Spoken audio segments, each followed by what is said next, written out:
Hello, everyone, and welcome to Spelunkers, the game exploration podcast, where we talk about stuff, and you're a nerd, and that guy's a nerd, and I'm a nerd. We're all nerds. There's definitely nerds in the intro somewhere. But the stuff that we're talking about, the stuff we're talking about is Outriders. This is the third episode. It's like last 3.5 areas. I'm Tom, and I am joined by Chris. Hello. And Tyler. Hi. Ryan says he hates everybody, so he's not coming back. It tracks. Feel better, Ryan. That tracks. That's totally fair. He doesn't feel good, so he is out today. Love but you, we are Ryan. joined again by Rob. Hi, I'm back. And VictorianGenetix. What up? And we're going to tell you how much Outriders sucks balls. Damn. Good God. It doesn't suck balls, but, you know, clickbait, right? Anybody have thoughts before we get into the rest of the story here? Are you saying that should be my headline on YouTube? Outriders Exploration Part 3. It sucks balls. Even if you get the angry place, It's gotta be a question. Does it sometimes suck balls? or suck you're right. balls? Exactly. You gotta have one of us going. But then you can put a picture of this thing. Yeah, Say like a ball sack or something. you gotta take those teeth and put them over Tom's mouth. That's perfect. But yeah, Tyler, My only thoughts on thought this? is just 7 out of 10. 7 out of 10. Oh, Just to start off, thoughts have changed a lot since the last time. I mean, it still is my game of the year so far, but take that with a grain of salt. I haven't played very much, so It's a low bar. Yeah, exactly. I have loved playing with everybody. Like doing co-op is super fun, and just being able to figure out how your abilities work together. I mean, we've said it numerous times throughout every episode so far. It's a blast. The game falls off a cliff at the end. I absolutely hated everything about the ending, and I hated the end content that was given to us. It just was not anything that I liked, and it's not what I like about video games. So we'll get to it once we get through the story and all that. all right, Chris.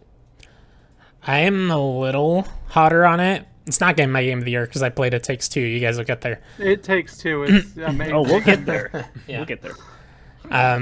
But I do like. I'm okay with what the end game content is. It's just grindy stuff. It's just like the end game of Diablo 3. You're just running through enemies, decimating them,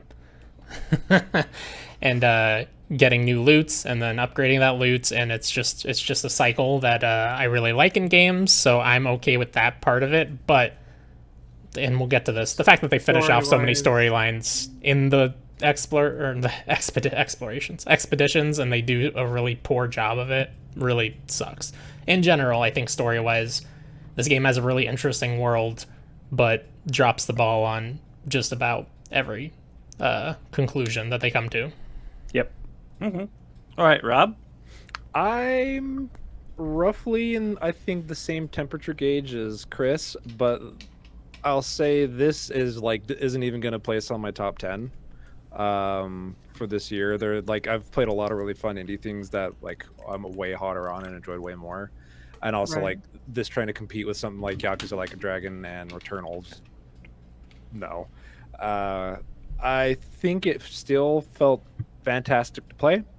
That never really got tiresome, save for those boss fights just got boring. Final boss, was it Yagak? Yep. Yeah. Your cock. Yeah. Well, if that was the last boss fight, that would be way more interesting. How'd they get that in there? How'd they know? Yeah. Where's my royalties? It's one of those how do you really tie a bow on a game like this? Nice and neat. They didn't really. It's we want to get you to keep playing, but we have to do an endpoint somewhere. Right. It just kind of felt like that. So I'd say probably as far as overall, probably a 7 or an 8. The 8's mainly because of just how good it felt to play. Yeah. Right, Genetics. not too much. Like, it's something we'll probably talk about later, but there's some aspects about like switching your build and doing your build options and stuff that are really annoying. But like, and I liked the story for the most part.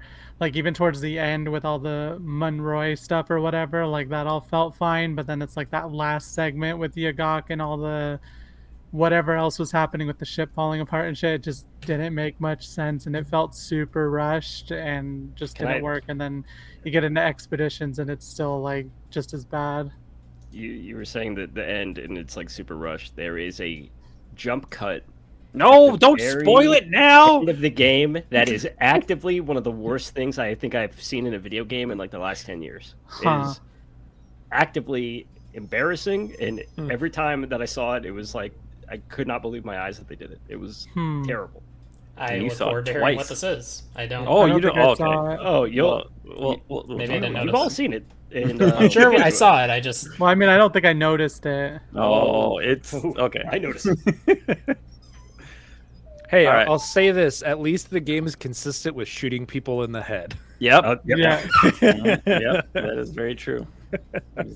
It went out for a tone, and it landed at every time. It will be shot in the face when we want it to die. Oh, goodness. All right, so leaving off last time, Jakob is dead. So we're coming on to the Desolate Fort, I believe is what this one is called. So we ride over a bunch of dunes in our little sweet buggy.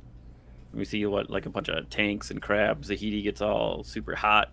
It's like, oh, look at this. Energy cells. I'm so hot right now. Look at so this. hot.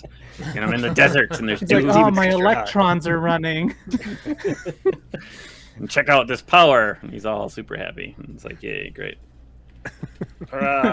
You run through this first little area.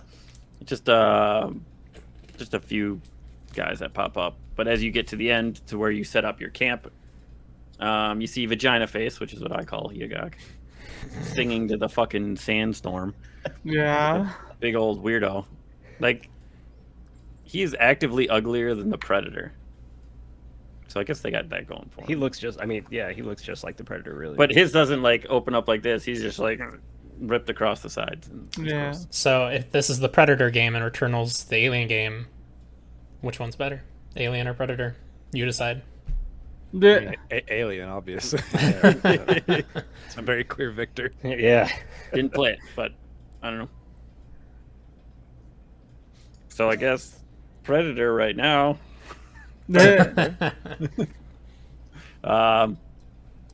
Also, just so everybody knows, I call Bailey Wheels, just because it's more fun. Yeah. So if I say Wheels, that's what I'm talking about. Just so you're informed. After you have your little brief camp discussion, you continue on, and you find this abandoned human fort, which is cool because the way you get to break into this fort is by hopping in a tank and blowing the door open. Which, yeah, they should have done more stuff like that throughout the game. I thought that was an interesting little thing. It was like, oh, hey, yeah, I mean, it's just, you don't act like control it or nothing, but it's like, hey, hop in this thing and blast this door open. It's like, literally boop boop, hop in, boom, boop boop boop, Yep. hop out. It's that fast. It's just but like, I mean, there's active tank. Like in the beginning, when you come out of it, like there's tanks rolling around. They could have had like a little area where for sure you it's control the tank. It's just funny, like that's like one of the more notable action sequences in this you don't game do anything. where you don't do anything and it literally lasts 5 seconds. And you're like, oh, that's pretty cool. Like, all right, cool. I could go for more of that, but there isn't any more. Spectacle. yeah, exactly. That's exactly what it was. It's like, oh, okay, we're changing the pace up a little. No, we're not. No, we're not. No, it's a tease. Explosion. Yeah, there's a big explosion. You press the gate open. That's hot.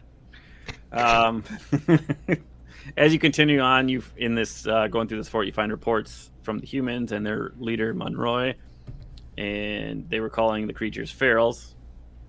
Or Not just ferals, but fucking savages. Yep. Which is bad. Yeah. Especially for being, Manifest Destiny-esque motherfuckers through space. Yep. and then constantly reiterating calling them savages, even though they like invaded their planet. Yeah, it's definitely some fucking colonialism going on here. Yeah, super colonially. Like it's like they're trying to make a message, but like keep fulfilling those tropes in like really bad ways. Right. Maybe like don't refer to like native people as savages. That's a bad look. Yeah. Right. Really lazy writing. Yeah. Especially when you get further into the story and you find out the backstory behind. Yeah, no, absolutely. It makes it even worse. Yeah. It makes it 1,000 times worse. Yeah.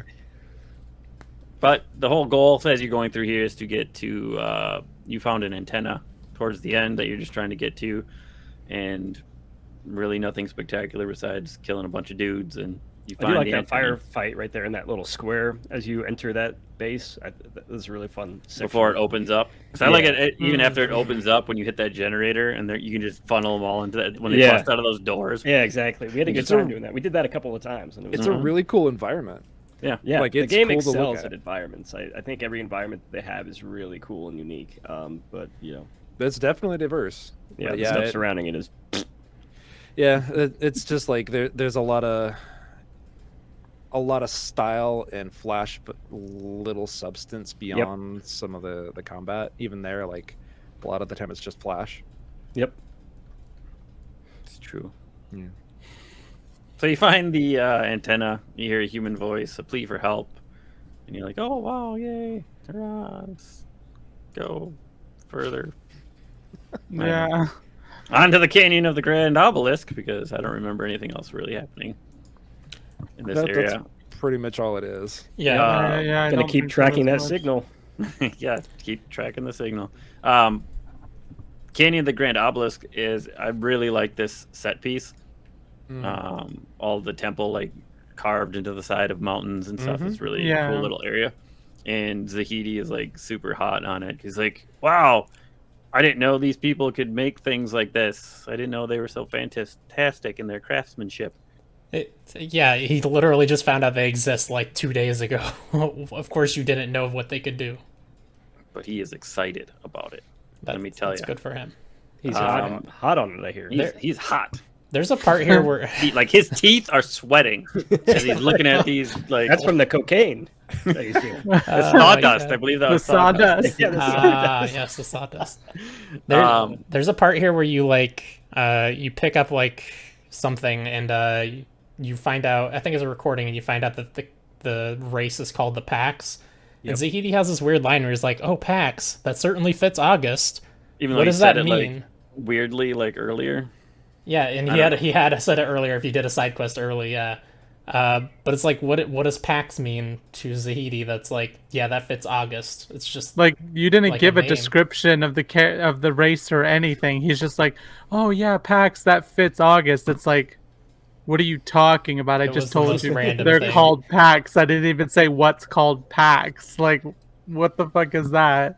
it was so Well, weird. obviously Zahidi read the lore tab right after you mentioned Yeah, it was a thing exactly. in the Because that piece that you find is the journal entry from Dr. Indira. And Zahidi's even surprised at this, because when you find that, you're like, oh, one of my Monroe's scientists. He's like, Monroe had scientists? Baffled that there's other people that know things other than him. But Isn't Monroy supposed to be dead, though? Isn't that why they're surprised? Like, he's not even supposed to be there? no, I don't think they know who he is at this point. They Did just piece together that he's like leading a group of people that are Yeah, right but they're before on them. to the idea that people were there before them. Yeah, which it's is- another human as laid bare by the banners that are fucking everywhere all over this area. There are just like tons and tons and tons of banners, like really trying to paint a picture. Well, not in this place. That's in the city. Oh, is it? Okay. Yeah, the city's where you find out most of the stuff about Monroe. I think you hear Yeah, his this name you here, just but- find out the leader of these people that have been running around that are out That's this right. far. Is It all Monroe. kind of blended together. Yeah, I get it. Fair. Yeah. Yes, it did. One really funny line that I have here is Wheels in the camp here says, "Man, this wheelchair is killing my arms, but I have a feeling that soon enough, these biceps will be the talk of the town." I made note of that to Chris too. I was just like, "What the fuck ever?" Like, it's so stupid. Yeah, they're very quick to just like completely forgive this lady for trying to murder you. Yeah, But it's not like a conversation. The thing is she only says it if you're like just kind of standing there, Just standing like looking in her front of shop. yeah. They just start randomly talking. that's when your character's just like, please shut the fuck up. I don't want to talk to you. I can't turn the radio off on him. Yeah. Can't do it. So also in this canyon are the sweet Total Recall buttons that are everywhere with the little handprint. Oh yeah, those. Yep. Yeah, did you guys find the 3 like Yes, we did. quote unquote secret ones and get that Even though it was legendary item? glitched and we had to leave and come back and Yep, we had to leave and come reload that. back and No, I just charged straight through. it's a side quest after. Yeah, I didn't do any of those. I stopped caring. It's just a chest. I think it really is all that you get out of it. Yeah. So if you at a low level and you open this, you're just gonna get crap that's gonna be done for in Yeah. a level or two anyway. So it's like, Yeah, you would have to spend a lot of legendary stuff costs so many resources to level up. It's ridiculous. I do like the creepy noises as you run around, like in some of the back areas when you're looking for loot. Like you just hear skittering and weird voices. You don't know what the hell they're saying. I do love the way this area looks too. Just Yeah. like, how it's in this canyon and like the different color palettes working together. Cause it's like it has like weird red hues working with like the blue, and I love that kind of off aesthetic with the warm and the cool colors. Yeah. Once again, fantastic visuals. Yep. For scenery at least, but Yeah. you don't really get to interact with them very much because it's so past. It's like you run that way once and it's like, are you gonna go back that way? corridors. Probably not. Yeah, I think that's where the game really suffers. It's just like at the beginning it's not so bad, but as you get farther into it, it's like, God, fuck, I want to explore this world just a little bit more. Just like let me go off this fucking grid, this like 8x12 grid you have here for me to shoot these people. Let me just go off a little bit. It never happens. It is nothing but like wide corridors. Yep. That's why I was kind of excited when you get to this like desert area. Mm-hmm. There's no walls, like it's open. But if you try and run, there's an invisible wall that stops you. Yeah. So what I mean, was I excited. kinda I'm like, said- oh, you could go this way. Maybe we can keep going this way and actually kind of explore it. No, you can't. I'm pretty sure even like the first episode I mentioned, level design did not look like it was going to be a strong suit of the game, and just it's nowhere near being a strong suit of the game. However, Square Enix is the publisher, and Square Enix generally sucks at level design in most of their games. So even though it's developed by a different team, like go play Final Fantasy VII or any of them really, their level design compared to new shit is bad.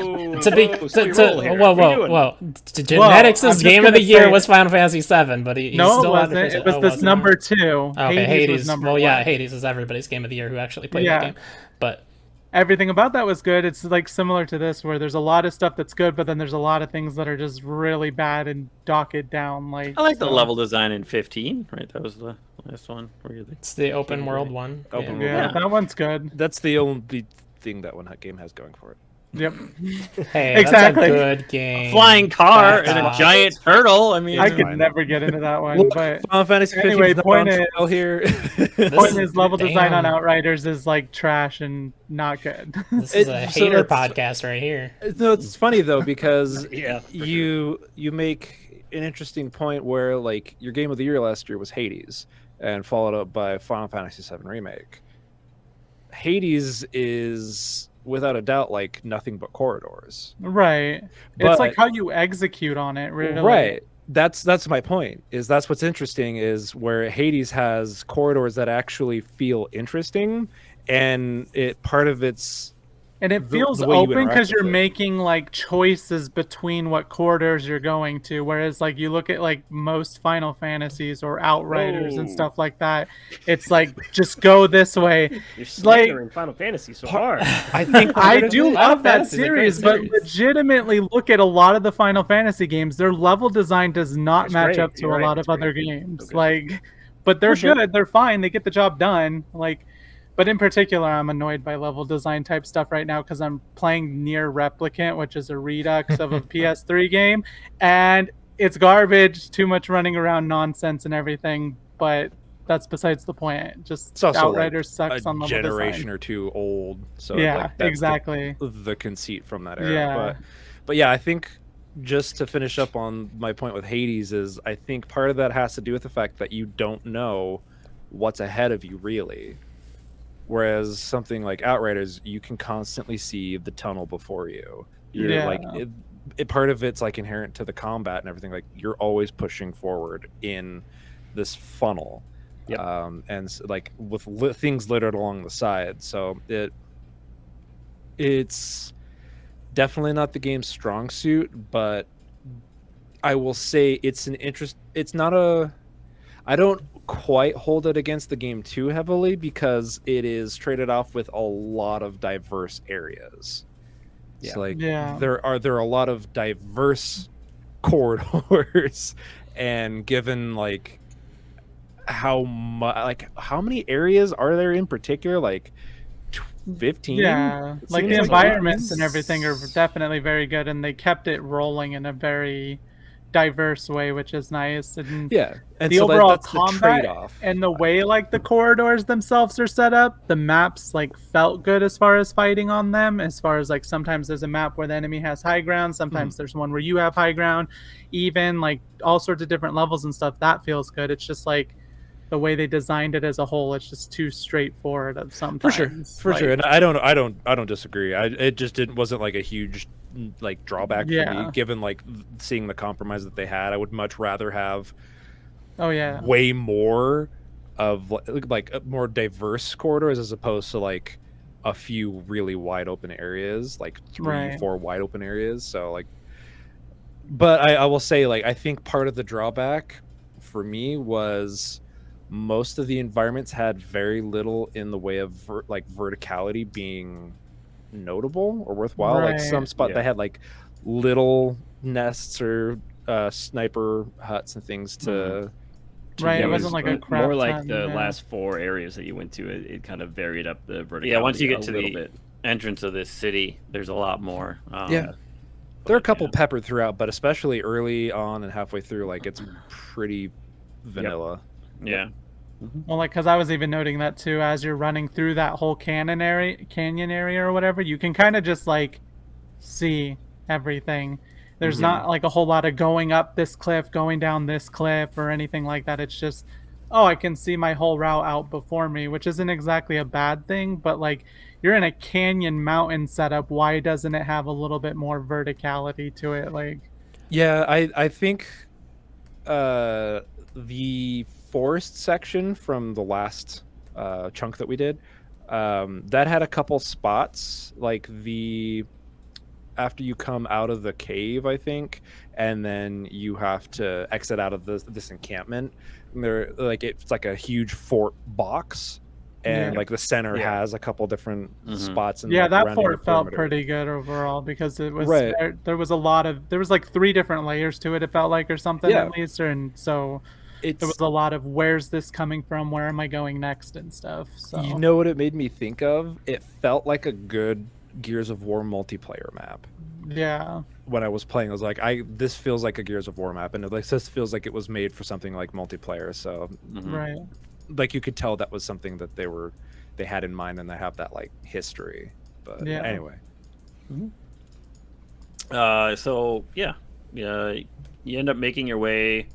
There's a hunt here, which I don't think is anything. Is there?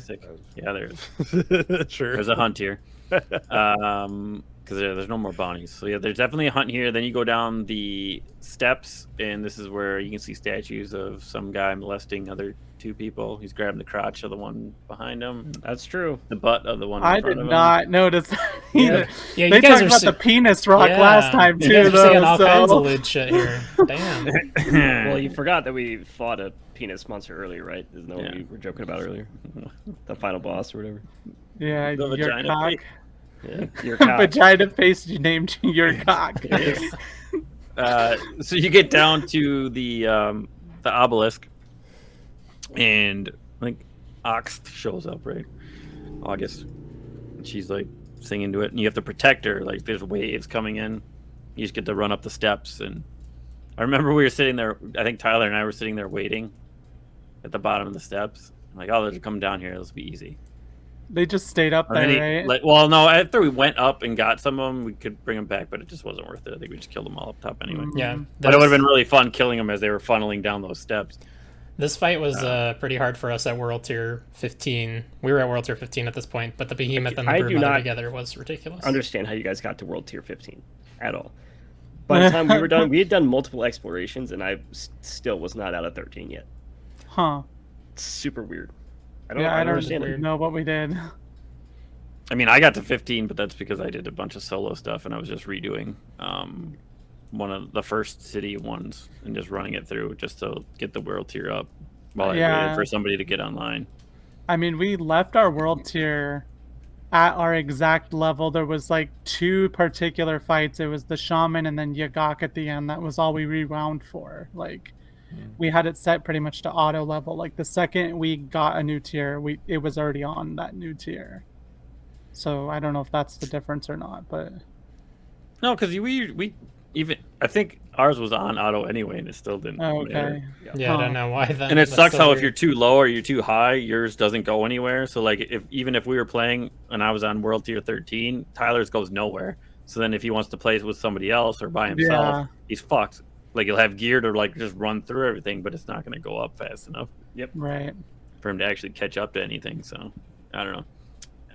But anyway, you're fighting these guys off, and then Tiago decides that he wants to be a fucking big shot and take on the giant, weird, bull-looking things and runs Which out. you don't even see before this point, No, right? like I don't know where they came from. Maybe they were hanging up on the ceiling and dropped down behind you. But he just starts running out with a single gun shooting. And then he gets pissed at August because August won't help him as he's laying on the ground getting eaten by like 4 of them. Yeah, that was really fucking weird. Is like he's like hiding with August, and then he's like, August, stay here. I'm gonna go have a hero moment. And then he gets pinned down, predictably, and he's like, August, help me, I'm a dumbass. Why aren't you helping I me? didn't know this was Don't go gonna over happen. there. I think it was and play with mostly your just because she dildo. started walking out. So at that point, it's kind of like your brain's thinking, well, she's not going to fucking use this to an advantage anyway. So let me just ask for help. But it I did guess, seem yeah, it a was little weird. counterintuitive and not the best thought out thing overall. But then August goes to the obelisk and plunges something deep into their body and turns into this weird mongoloid. I don't know. Well, it's a feral Pax. Yeah. Yeah. That is killing things in a very strange way. Like I understand like the fist fighting, but when it starts doing like the weird equilibrium gun fu like fighting with the rifle, I was a little confused, like punching as it was shooting. Yeah. That was a little weird. But of It course, definitely is. Yeah, can't suddenly control made themselves. Made that gun way more effective. Yeah, if out I of jam it nowhere. as I'm Uh, shooting. It was really odd. Like, oh, so okay, you've become like them. I get the whole like narrative beat they're going for. They've gone feral and they're using whatever means they have them, so they're like the humans using Mhm. guns. And then starts punching and very effective. Grabs a gun, and then just starts unloading right in its face. And it's like, this is lame. Also, it doesn't Yeah. have to reload. Like that's cool. Yeah, Like, it's just like, just whatever. spelling all of these bullets. Like none of mine had. Like that definitely was not a machine gun. Right, it's Assault very rifle at the weird. best. So what do you got? Like 50 I don't know, bullets. I had a gun that had like 150 rounds in it. That sounds about right. Yeah, but that would have been a light machine gun. I'm guessing, not an assault rifle. That clearly was not a light machine gun that they were And using. semantics. Going feral makes you have armor penetrating Yeah. bullets. That's right. Exactly. That's August- the rule here. August Infinite just rounds as well. August just really wanted to be like her hero, John Wick. There was one movie on board the ship that Monroy brought. It was Right. John Wick. Well, at least it was a decent movie then. But yeah, August can't control themselves and starts ripping at Tiago's nipples and just wants to see him with his clothes off. Yeah. He doesn't want that. But of That's your course, you come to interpretation. save the day, do some weird, stupid kick to the face, and then, And of then course, what happens? you gotta shoot him in the face! That's right, Shoot 'em in the baby. face. That's how we solve our problems on Enoch. It's just like That's how kind of this stupid character as a solves whole. all their Like problems. I don't get how like they could have captured her and actually done research to try and help reverse it or something, but they're She like, needed to be nah, shot in the face. I'm just gonna shoot her in the face. It's like, That's what why got the us here in the fuck? first place. Like, I love it though because she goes like feral or whatever to help everybody and like try to protect them, and they shoot her in the fucking face. Meanwhile, Bailey over here is just a huge dickhead and goes and turns into like a huge dick and tries to kill everybody just because she's a jerk. And they Yep. keep her around and give her a wheelchair. yeah, What the fuck? it doesn't make sense, like, It does at make all, sense really. because she was an alien and Bailey was not because they're white supremacists at the time. Oh my. That's the way it came across. It was Yeah. terrible. Like, oh, we'll kill the alien, but this other girl who also tried to kill us, no, we'll keep her around. Okay, sure. So now you have the realization that these ferals were actually the packs. Shocking. Revelation. Sure. Yeah. After this part, you meet the Wanderer again, who wants to look for a monolith, and Yeah, the getting this quest is so dumb because Chana is like standing there, or she calls you over the radio, I think, and she's like, "I don't want to worry everyone, but someone's following us. I can feel him watching." They're wandering out there. Yeah, she says that. He's just standing like right 3 feet outside the away. fucking camp. I was when Everybody I can got see the him. call, I was literally standing right next to him, like about to talk to him. Like, well, this is weird. Yeah. He is not hiding. He's in plain sight. He's just waiting He's there, not lady. even wandering. He's just standing there. Like, It's Just so wish they silly. would have been like, "Hey, Wanderer, are you the one wandering around all over the place, or what? yeah. Why they call you the Wanderer?" I also have it written here because this is where it really started getting annoying. Reviving issues in this game, where either like we talked before about the trickster not being able to self-revive under certain conditions, but there were also several times where we just couldn't revive each other, and we had no idea why. It just would not pop up with the prompt. Only It time I seems to be couldn't. the most linked to Trickster's borrowed time and Hunt the Prey. Like, it causes weird issues. I Like don't know. physical displacement.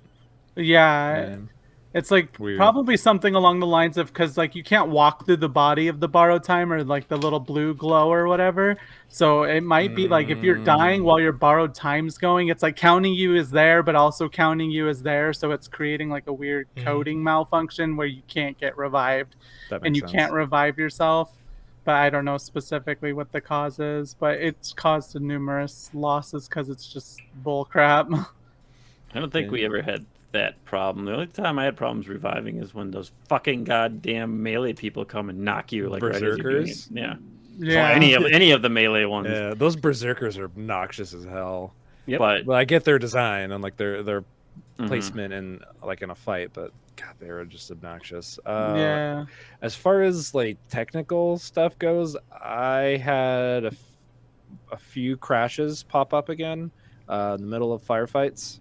Yeah. That was obnoxious because it was running throughout. Like after the first couple patches, it had been pretty consistent and stable, and then I was playing with Ryan, who throughout this entire thing we'd never really had issues when we were playing together, save for like an occasional drop disconnect for a boss fight, and it just like probably 3 disconnects or 3 crashes.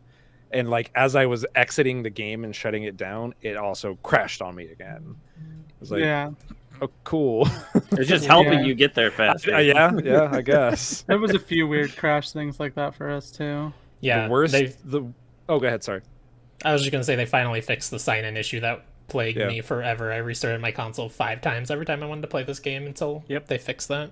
The worst one though is I'd had like one of the worst types of crashes where not only does it freeze the application, but my mouse wouldn't move anywhere else. I couldn't like pull up my task manager. I couldn't like control delete anything. It like completely froze my computer for like 5 minutes. I was like, that's a very bad type of crash. Yeah, that's I am not encouraged to keep playing this. Yeah. Yeah, lock Yeah. your fucking hardware up. Yep. Yeah, I That's, had that's a bad one. I had Yeah. like twice it wasn't even a crash. It was like I was in the game and it would kick VictorianGenetix and it would like just say on the screen that it was autosaving forever. It would never stop autosaving. And I just had to quit out of the game, and then when I tried to log back into the game, it would like give me an error saying I had a 0 kilobyte save, and that happened twice, and I thought for sure it deleted my save. and I was going to throw my whole PlayStation 5 away. Not really. But luckily, it saves to the cloud constantly because the thing's connected to the internet all the time. So it didn't delete those, but still, that's probably the weirdest crash thing I've had. Everything else was just error. It crashed. Yeah. I don't even think I ever had it crash on me. Really, the sign-in thing was the only problem I had. Yep. I didn't have the sign in, and typically I didn't have crashing issues. Like I said originally, it felt like the Xbox was the one that got the most balanced out for the servers and stuff. But then as they got everyone else fixed up, all of a sudden, me on the Series X, it started having issues all the damn time. It's like they traded stability for the Xbox for stability for the other ones to go up or something is what happened. I don't know. Yeah, the PC build overall has been fairly temperamental and kind of unstable. It's had spots where it's been pretty good, but overall it still runs kind of poorly. Right.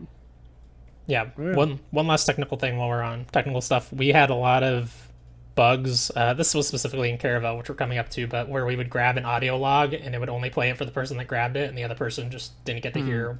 Oh, I had that in the story was. Pack City here. Tyler would grab something and he's like, "Oh, that's it." I'm like, I didn't hear shit. Yeah. What are they talking about? Nothing played. Yeah. So it's because of the person that is picking it up is doing the dialogue, engaging with. But I think it depends on where you are. Like if you're not close enough to where they are when they pick up the log, when they pick it up, you don't get to hear it. Yeah, it's very weird. That's odd. I mean, the same thing happens in Wasteland 3 sometimes too. So, No big deal. Not specific to this game, but so yeah, we're on to PAX City now, which is got the floating river globules of water, which at first I thought was kind of neat, but then I thought looked very little kiddish, and I thought it should be in Toy Story. Made no sense at all. I don't know why they put that there. But I like all the boats that are all crashed up and everything. I like moving all the baby carriages that are in the way. That's fun. Yeah. I love the baby carriages. You bring up the weird water bubble thing, and I thought it was cool when I saw it in PAX City, but then they don't give any explanation as to what it is, do they? Yeah, it's just they said it's because the packs are no longer controlling or keeping the storm at bay, so it wreaked havoc. So that's basically there was a river there or a lake, and now it is just flying in the air, which is why there's all the boats there and why everything's just going backwards. That's interesting. Maybe that's a audio log that I skipped or something. Could be. It's definitely not in the lore because I didn't fucking look at it. Yeah, here you find numerous journals revealing the truth of Monroy. More so, he's a human leader, and he's suspicious of the packs and their powers. He feared them. He thought they were going to use it against him. When the anomaly storm appeared, Monroy believed his fears were realized, and they wanted to show him how they kept it at bay, so they're bringing him to the temple, and he thought they were taking him there to kill him and eat him probably, or whatever he thought they were going to do, but he definitely thought he was going to die. So then he decides to fucking kill and enslave. He does the usual rich Republican politician thing to do, where it's like, they have something I don't understand, let me freak out and just kill them all. Hey, I don't understand their culture, what they're doing. Let's enslave them and put them in camps, and then we'll kill them. And then maybe we'll understand. I mean, kill them. It's such a stereotypical story. At the end of the day, it's just kind of Yeah, it was super fucking disappointing. I was so fucking bummed by it. So I thought I had made mention of this when I was playing with Ryan when we were going to fight Yagak for the first time and catch me up. I had suspected that there was a possibility that this was going to go full Planet of the Apes, and that would have been badass. I that's what it made me like. It was what the path was leading with all these breadcrumbs was, wait, the Caravel, how did that, it crashed on Earth, that never got up, how are all these things here, this how is this here before us? Was okay, Planet of the Apes. Yeah, your calculations were wrong, blah blah blah blah blah. You were asleep longer, 3,000 years, etc. Oh yeah. Nope. Yeah. Well, I think I said it at the end of the first episode, or maybe it was last episode when you were not. But I was like, yeah, it was Earth all along, and we didn't go anywhere, and we were just fucking hanging up there for God knows how long, and then we came back. But And, you know, like, That's yeah. what, that's what I thought it was starting to tease That's toward what it with was that. looking like. Yeah. And then it's That just, honestly would have been way whack. cooler than what we got. So Yeah. because at the end of the day, I mean, we're not at that point yet, but they're literally just like, it just happened. They're like, we just got here because we did. Yeah. I was gonna say earlier, like, speaking of rushed, Yeah. this all culminates to this rushed moment. You know Like, why we got there? Because we got here first, buddy. and it's the most annoying part about it is like all the individual aspects themselves have a lot of promise to be something good, but it's because they shoved like 17 different stories into one and then gave all those 17 stories like one line of dialogue each. Yep. There's like no explanations for things. It doesn't connect with each other properly. It feels super forced, not organic. It's just super bad at the end of the day. Like, it just didn't work. Sorry, I didn't mean to jump the gun. You were guiding us to the caravel itself. Yeah. Yeah. I mean, really the I coolest can part bitch about that here too, is, but we'll get there.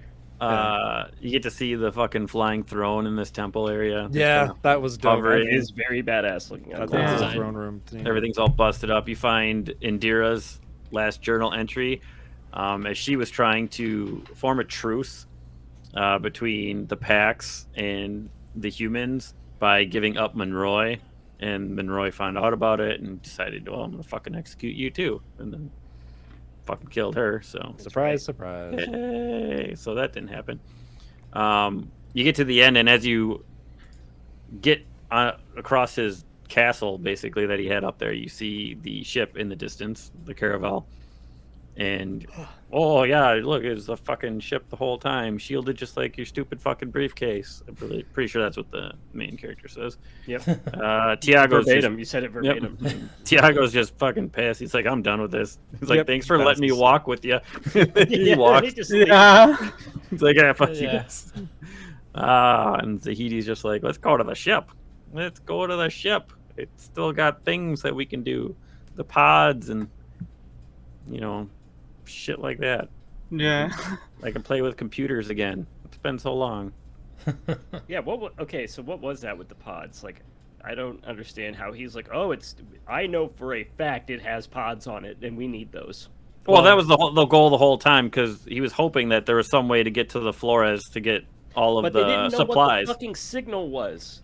They wanted to Well, how get would to they the know? signal to either stop it or like figure out how it's broadcasting like all over So that the they- planet, yeah, so that they could can make broadcast use to of the it Flores. To go to the Flores. Yeah. They're using that signal to communicate with it, basically. Gotcha. They wanted to bareback it, Yeah. ride that fucker up there, and All right. get all Well. saucy with the Flores and drop them pods out the I little mean, I poop knew hole. Zahidi was hot. I didn't know he was that hot. So another cool Chris scenic is- thing as we're headed to the caravel, when you go down that giant hill and you can just see all of like, well, the ship in the background and like basically the internment camp that Monroy had made Yeah. at the base of it. Full blown No. Nazi. Yep. Yeah, pretty much. Yeah. They were Yeah. not like using metaphors for this. Nope. That's Like exactly not what at it all. was. Like you even pick up some logs and stuff that they're like, oh, he killed all the ones that he didn't enslave to run his camp. Like Yeah, it's what's like. Just there was no fucking nuance to anything at all. it was just like point blank with the Yeah, freaking it's just like, bat come with on. nails bludgeoning you in the freaking face. Like Yeah. no subtlety or anything to it. Yeah, people say like Kojima lacks subtlety, but they should play this. Yeah.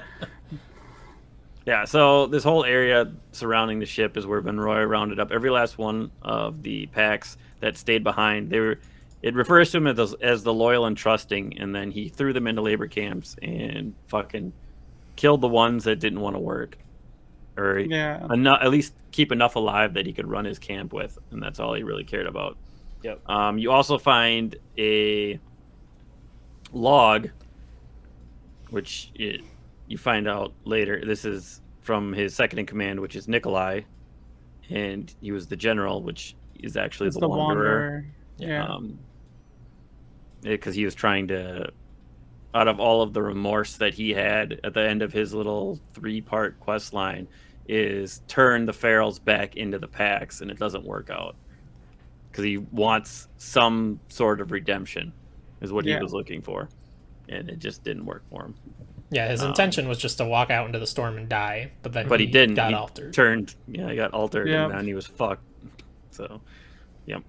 So he didn't get to do any better. He just stabbed a half-dead feral and tried to make him whole again. But it didn't work.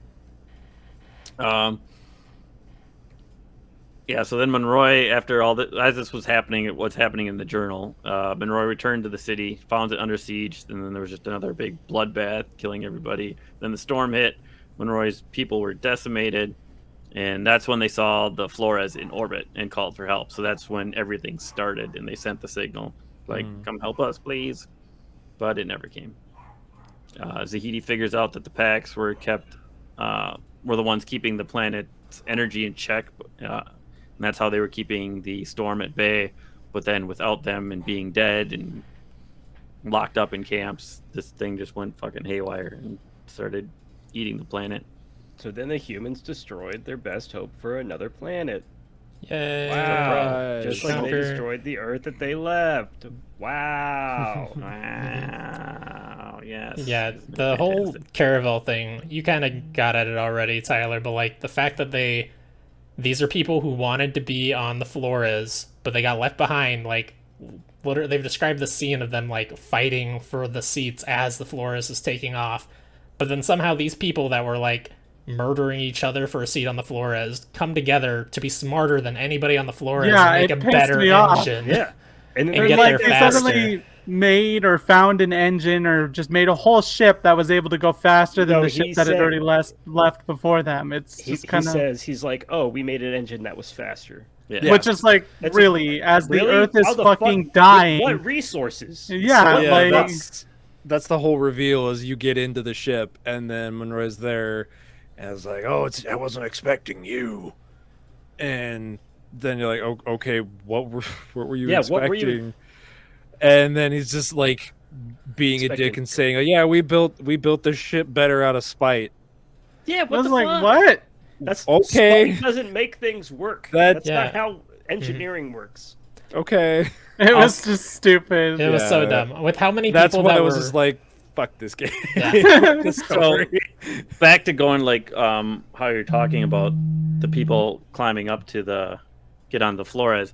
Your character actually, as you're going to get to the bridge, brings up like if the Caravel would never have exploded, it would have been them back on the Earth probably fighting for a seat, and that your character would have been the one I that did like came that. here first and fucked up the planet for the other people. I did Like you're like basically that going like this. little It was nuance gonna there we right were gonna fuck it up no matter what. Yeah. It was just who was on which ship that got there first, and they're the ones that fucked it up. But I thought it was like, okay, that's cool. Like your character knew that either way it was fucked. No matter Yeah, who got I you mean, first, it was destroyed. the But yeah, when you humans get destroy there- everything. And Monroy comes out at first, he thinks I assume you're hallucinations because he's like, I don't have time for this. But then you actually touch him on the shoulder, and he's like, kind of gets it. He's like, oh, you're Yeah. fucking real. But of course, then Chana just shoots him in the face. That's right. Because- Yeah, That's how I we- mean, that's how we deal with probably the problems. best. I know, because like the camp got hit by the storm or whatever. They were starting to get overrun by the ferals and the storm, and they called themselves back to the Caravel, and then they locked themselves in the Caravel. Several months go by or whatever, and then they run out of supplies, and they have to start going full Donner Party on each other. And then at the end of the day, Monroy is the only one that's left at the end of that. Yeah, I gotta say, this is probably the only real time in the game I was like, yeah, that was the right answer. Fuck that Yeah. guy. Right. Yeah, fair. So is the idea that you dragged the feral along with you to this area? Because how did the ferals, like, because there was already a war here with the ferals, right? But the ferals never, like, tried to attack the ship before? Because the ship fucking crumpled. It's not like it was, like, well defended and it was really hard for them to get in. As soon as they wanted to get in, they were in. I know, and he just started ripping the ship up. I don't know. Maybe So they how didn't does have a survive reason months? to. I don't try or- know. Yeah, I don't know if they like. Do they have a higher point of thinking when they're feral, Well, or were the they way just it like seems kind of like sitting in the area where they kinda were all left that left? area and were feral and like started their own feral tribe at this point, because it had been years Yeah. that they had been locked up in the caravel. So they had like left that area, and like seeing these new humans, they were kind of stalking you and trying to figure out, like, basically get at this new human group and stop them. And they lead them back to the caravel, and that's where they're like, oh, we gotta fuck this thing up now too. Yeah. That's the way I saw it. Yeah, it's mean, kind I of was a just plot thinking- hole. Yeah, I was just thinking it was something along the lines of Yagak might be either sensing you as an altered and he's pissed at you, obviously, or he's sensing the signal that you're now suddenly trying to throw out or something. I don't know. Like maybe he was receiving the signal, but at the end of the day, it's just a plot hole. The fact that like all of us have a different fucking idea of what's going on is a problem. Like, Yeah, why were they there, like, to stop us, but never got in the ship? right. Yeah, And, like, prior to that. like you just have to assume they never needed to, or Yeah. Yeah. Well, I think like Yagak was probably the one exception because like even when August changes, it's like it's not any form of thinking other than like blood rage. So maybe they were just like once they found more humans coming in, they just like, okay, let's go kill them. Like it was Group just up like and follow get it, let's kill. So like there was nobody left to kill because Monroy was the only one left alive. And if he had well enough, what the fuck do they care? Like they didn't want any of that shit. Right. They just want to kill and eat people. Yeah, I mean, it does seem more so like it's just a hive mind type situation of some sort once they go feral, but I don't know, it's just weird in general. So now we get to Zahidi needing to get his signal out, and Wheels and Chana are going to stay behind and protect him, and you're going to fight the biggest fucking bullet sponge in the goddamn world. In Vagina Yeah. Face. That's right.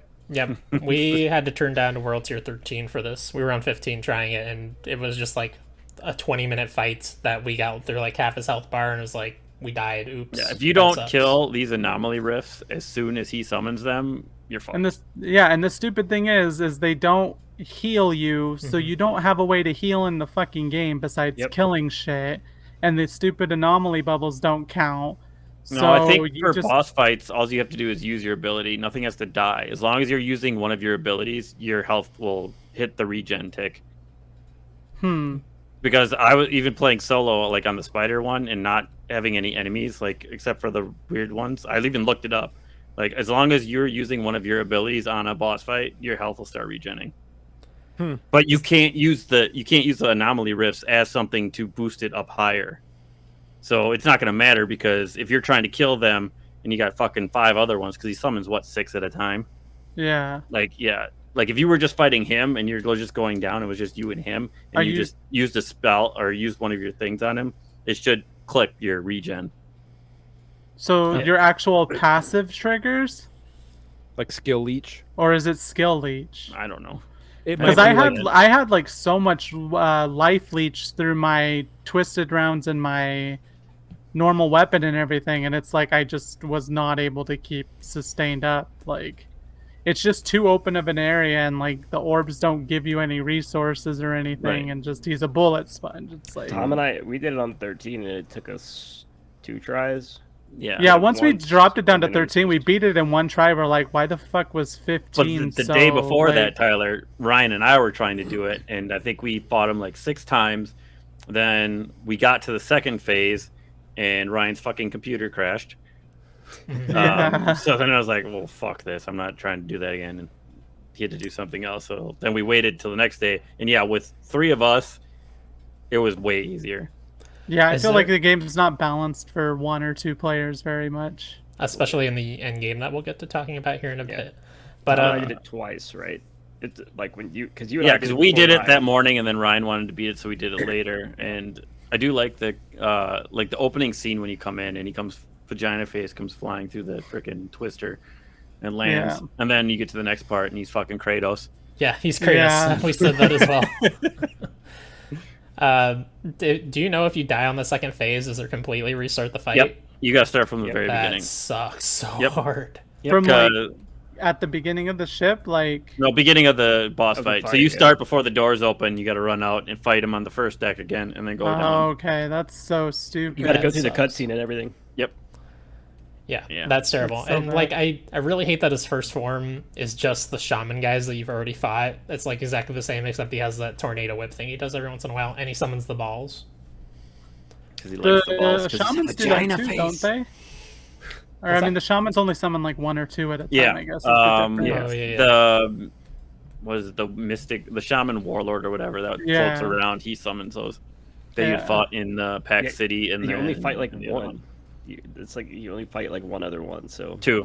I thought, yeah, there's one on that side quest and then one. Because the You're one right, that we really Partway liked through the last city. time, Yep, and then you're you right. fight him again in this one. Which, along the lines of only fighting enemies a few times, the enemy that Tiago was fighting in the thing, you fight it like once as a hunt randomly, that's it.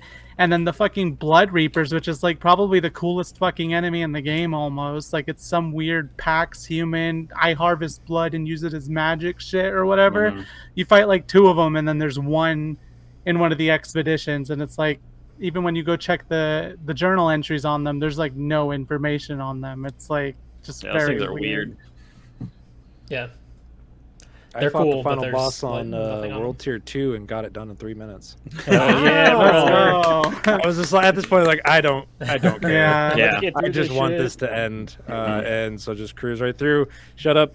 I put my frost turret, my cryo turret down, and then had blighted rounds on my legendary rifle, and just pop, Yeah. half his health down.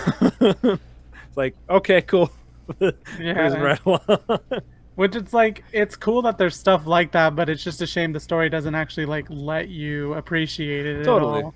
Because like accessibility options like that are always nice to have in games. I don't think Oh, there for should sure. be a requirement that everyone bitches for all the time. But Yeah. when they are there, they are nice to be able to tell people, oh, you should experience this. There's easy, there's auto combat, there's this, that, whatever.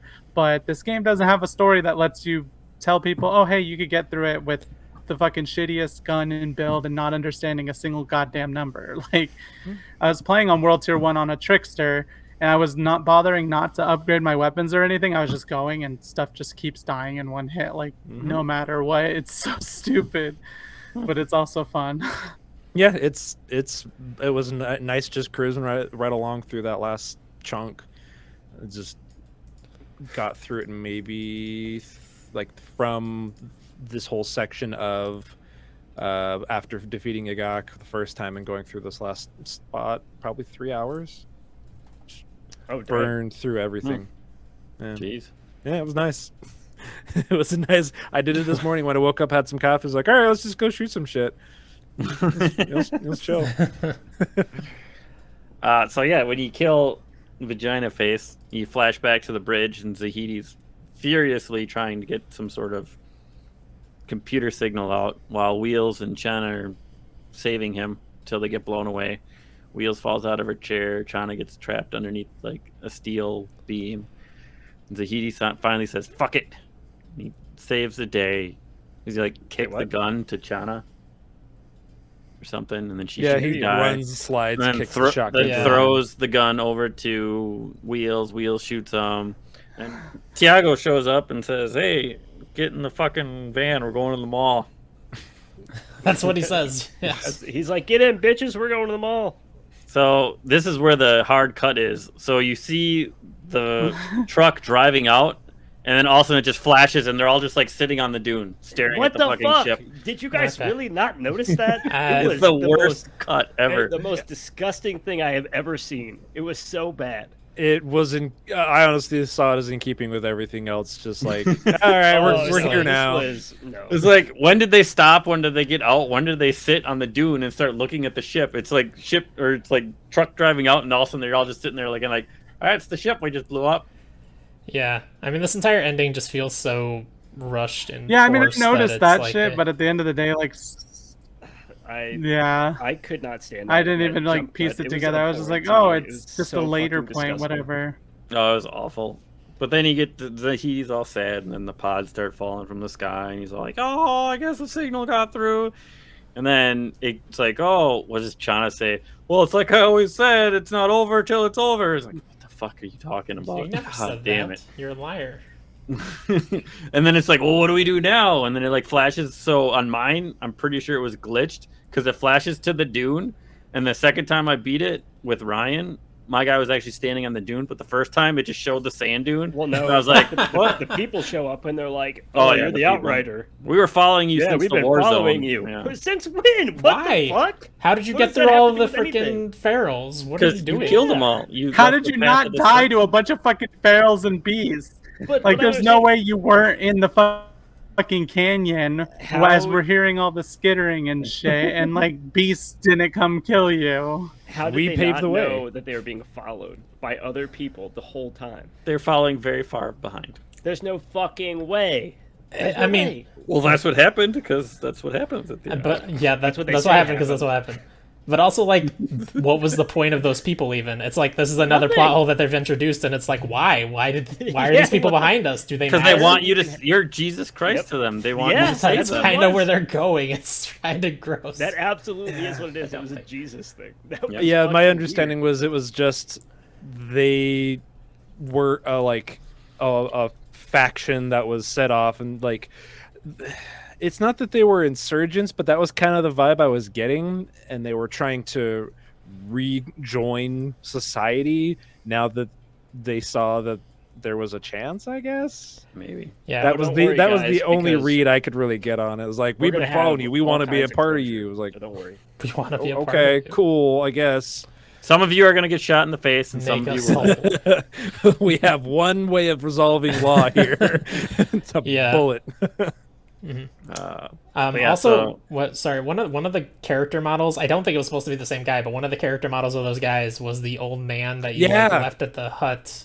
Yeah, in he the looked first super section. familiar. It's so dumb. Why? Sure, there's carried over character models that just got pulled along. In Yeah, It was either that or he was like told tale of the outrider that paved the way and like, no, let's go. He's Moses, basically. Yeah. if Moses shot everybody in the head. Go. Yeah. Oh, yeah, that was in the Bible. You didn't read that? Oh, I missed that chapter. So yeah, credits roll, pods fall from the sky, and it flashes to every fucking quest giver that didn't get shot in the face. Looking up, oh, and then Oh, don't worry. Those stories will be. concluded. vagina, yeah, Gary the mollusk shows up, stares at it for a while. That's right. Vagina face 2 looks at them very questionably. Was that the second one, or was that him? I thought that don't- was just Yagak again. Yeah. Like, Did he didn't Did he not get die. shot in the face at the end there? Well, you shoot yourself in the face at one point. He's an altered feral, so he like can't die except by some extreme circumstance, like Seth did. I don't know. Now we're just at expeditions. You get to go to another area. Tiago will sell you crap for millions and millions of supplies. So many supplies. I haven't bought anything Yeah. from him, and you I've played a ton. can do the expeditions, and they're what they start off based on what your world tier was. Because Ryan beat it at world tier 9, because that's as high as he was, I think. No, 10. So he came out at like was what 10. 3, Yeah. 2 or Yeah. 3, I We think. did it at is- World Tier 10. We started at Tier 3. Challenge which tier I'm is gonna- what these I are was- called. Before we get into it, this is my one of the big issues with the end game. World tier makes no fucking sense because then your expedition tier is completely fucking separate from that, and it's its own level. Why? Yeah, world tier Why? does not For the matter. grind. I don't know anymore why once they you finish didn't the just. game. They should have just had it be, oh, now you can go up to world tier 25 or some shit like that, Yeah, or made no whatever. sense. It's another meter to fill. Yeah. Yeah, for no That's, reason. that's the. I mean, that's loot games to some extent. Yeah. But your world tier doesn't go up while you're doing expeditions. Oh, for Yeah. sure. Yeah. Yeah. It's like, So it makes it where so that- like the only place you can grind for this really late game gear is in the expeditions because you can't fight level 47 enemies in the regular game. There's not a world tier high enough for that. yeah. Yeah, it's very weird. It's very bad, I would say. Yeah, And- Actively bad. I did Not good. it's not great. a handful of expeditions. One which you get to fight, you get to the end boss, and Gary the Mollusk comes out, and you kill him, and that's the end. There's no Again. story. Yeah, you just kill Yeah. him. You just Yeah, kill them. it's really good. Really good conclusion to that thing that they He comes set up out, at the you kill fucking him as beginning one of of the the game. bosses. You're just and doing another D-Day type mission, and then he comes out looking like he's a badass or something, and then you kill smoke him, and you're like, oh yeah, you remember that guy that buried me? Well, he didn't this time, and then that's it. That's really like good. legit the conclusion to Gotta- Moloch. Yeah. I love it. I love how they set up the like, oh, there's this Outrider war going on, or this altered war on top of like this war with like the Outriders and the insurgency, and it's going to conclude in an amazing way by just a random death in an expedition that matters. I for know. no reason. That's kind of what I'm saying about all the storylines that are like converging and they're not making sense how they're converging. It's just like it doesn't fucking work at all. It's like felt like it should have been 3 games worth of story or some crap, honestly. No, it was absolute ass. I hated it. Yeah. Hated all of it.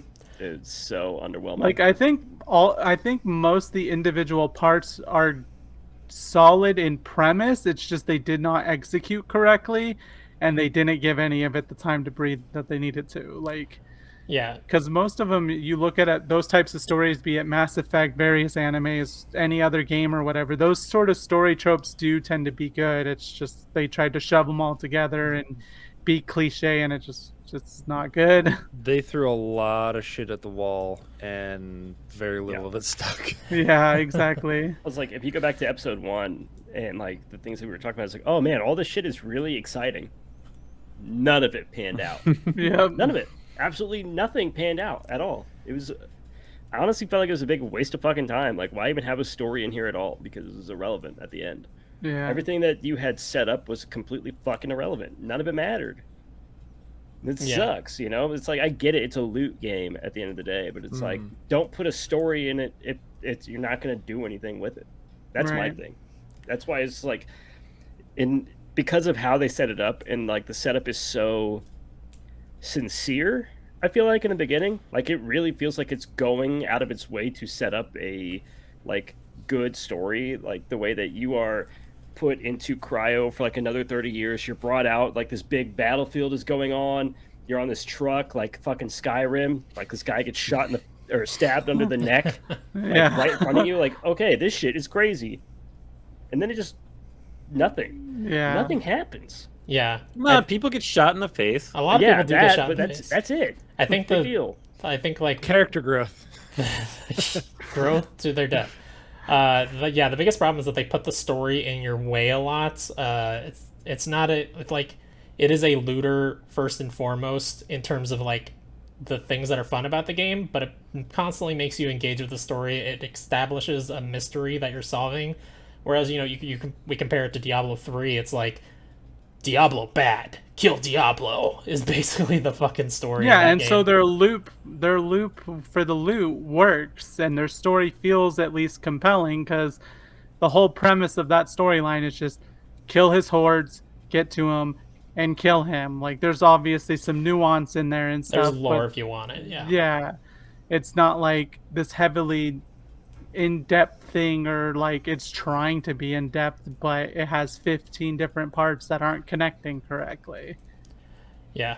To back up a little bit on expeditions are basically just the maps that they're completely new maps, but they're like in the same biomes, and they essentially play the same as running through one of those maps. It's a hallway with some enemies and then a circle area with some enemies. Every once in a while you have to like defend a circle and keep enemies out of it to make a little stone thing go But down. there's one that has a rave.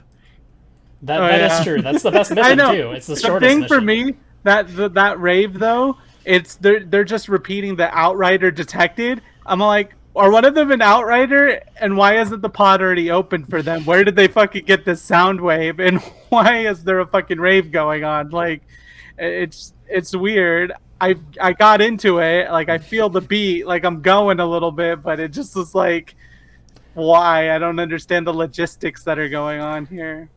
Yeah, and that's really weird too, because that's the shortest mission by a lot. Every other mission's like 11 to 15 minutes for gold. That one's like 6.5. So literally, like, if you're trying to move your world tier up, it is just the best mission to do. It's the mission we've done for almost every single world tier that we have gone up. Which is what, like, I think that's kind of why they rotate through them. They don't just let you do whichever ones you want, because there's very clearly a best one to do, and they don't want that to always be available, I guess. There is one expedition I like this as a cutscene, and it's because it's very stupid. It's like this gang squad of 5 badass dudes that like walk out and they play this like action movie scene of like explosions happening around them and shit, and they like look all badass and shit, and then you just, I mean, they're chumps. You murder the shit out of them anyway. But Yeah, but I've seen edits on Twitter and stuff where people took that scene and they put back streets back on the back end of it, and it just like heightens the moment. And like I had seen that before I had actually gotten to that point in the game, and I was like, please, for the love of God, have that, and the story goes up a notch, and they didn't have it, so I was disappointed. yeah, they did not license that song for that moment, unfortunately. They should have. That would have at least picked up some of the story at the end a little bit. Yeah, the biggest thing. Also, you kill Yagak again at the end of this, and I assume he is actually legitimately dead at that point. But because I think you see like explode. I didn't actually play that mission, but I looked it up on YouTube to see what we were missing. It wasn't much. It seems like. Yeah, because what did you need? You need like 400,000 supplies and fucking. Yeah, I think it's 40. World tier. You had to be at challenge tier 15 too. Like, and by like tier 9, around 8 or 9, it started becoming like painfully obvious you have to have your gear like super perfectly optimized in order to do it on 2 people.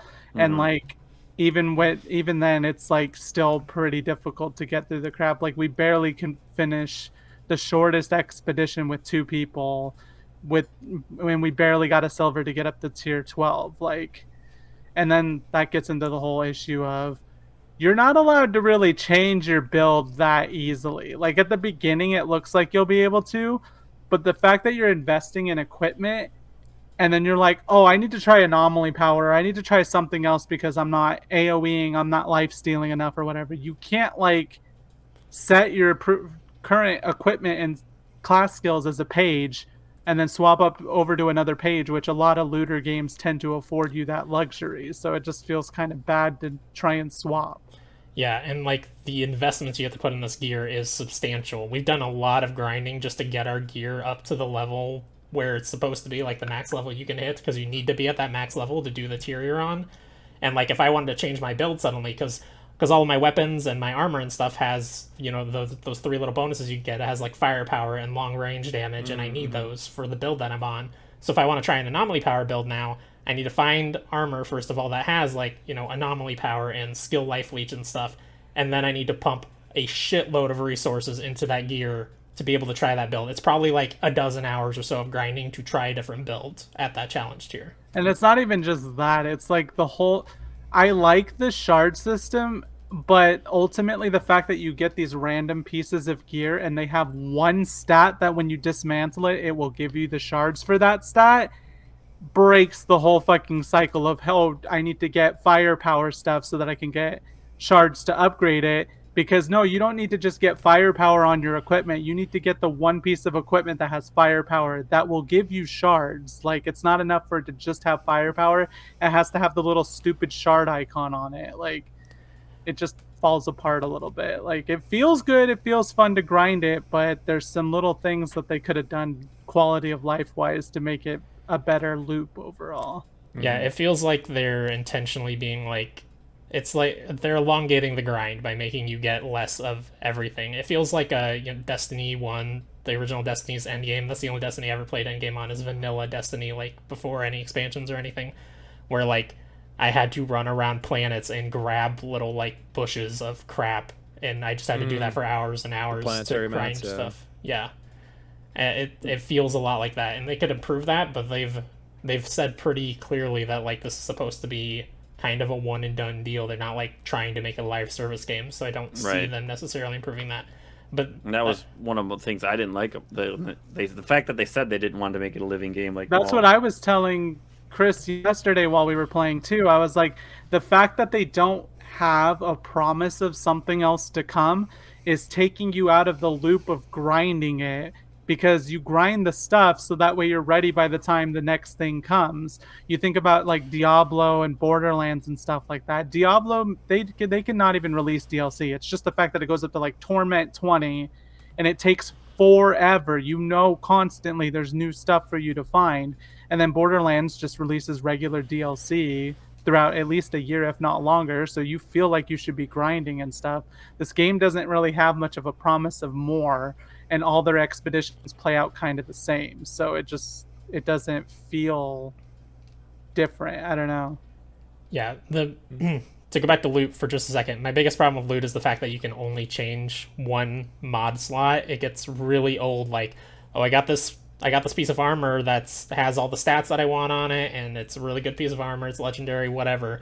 But it came with, it comes with 2 mods, and I don't like either of these mods for my build, and I can't change both of them. So the armor's just trash. I can't use it. It's useless. Now like you've one of my gotta pieces farm and find the one you want. I know. it's super annoying. Yeah, no, Yeah. it's tedious. Yeah, It's well, like, the reason it's annoying is because of the shard, the 3 stat thing too on top of it. So like you'll finally get one of the mods you want, and then you only get like firepower and healing received or something that you want on your build, and the other one's just a shit stat like long range damage, which you're not using a sniper or something. So you're just like, I guess I can use that, or I can grind for like another 12 hours and maybe hopefully find it at some point. yeah, late game looting sucks in this game. Yeah, I mean, It gets old. We did. I did 5 explorations or expeditions, or whatever, and that was enough for me. And then I haven't played the game since. So. It's like fine enough whenever you consider the fact that they like let you upgrade the rarities of stuff and everything, so every item basically becomes a chance at what you want, but it's just like it doesn't fully connect correctly because of the way they have all these little systems within systems within systems that like getting the perfect web to match up is just like 1 in 100 or some nonsense. I just think it's bad when, if you go back to all the other episodes, I was always super excited about what was to come. And then when you get to the end of this game, I was You're me from the beginning. Yeah, exactly. Yeah. We 100% flipped with Tom, and I was like, I don't want to fucking play this game anymore. Like, I just did not enjoy it after that, and I have had no desire to go back. I mean, That's still unfortunate. Have you feel a deleted want it? to play it. I have not deleted it yet.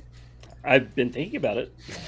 Like, I still have a want to play it. The main issue is just like the challenge tiers and are not designed for single player. They're barely designed for 2 players. It's just the whole end game, world tier 10 and higher ish, and like challenge tier 8 and higher ish.